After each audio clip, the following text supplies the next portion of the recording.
Techno India কলেজের ছাত্রছাত্রীদের মানবিক ও ধর্মীয় উদ্যোগে রবিবার মাতাবাড়ি ত্রিপুরেশ্বরী মন্দিরে ভক্তদের মধ্যে মহাপ্রসাদ বিতরণ করা হয়। সম্পূর্ণ নিজেদের পকেট মানি থেকে মহৎ উদ্যোগ গ্রহণ করেন ছাত্রছাত্রীরা। তাদের এই ব্যতিক্রমী প্রয়াসে মন্দিরে আগত ভক্তদের মধ্যে উৎসাহ ও প্রশংসার সাড়া পড়ে। টেকনো ইন্ডিয়া কলেজের জনৈক ছাত্রী জানান, সমাজের প্রতি দায়বদ্ধতা, ধর্মীয় অনুভূতি থেকে তাদের এই উদ্যোগ। ছাত্রছাত্রীদের এই মহাপ্রসাদ বিতরণ কর্মসূচি সকলের নজর কেড়েছে।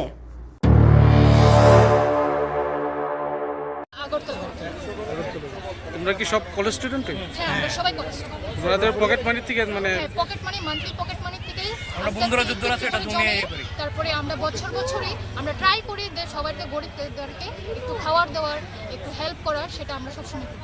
যদি আমরা বড় করে নাও করতে পারি, একটু অল্প অল্প করে আমি প্রত্যেক মান্থলি যদি না করতে পারি 6 মান্থ বা 8 মান্থেও আমরা করি।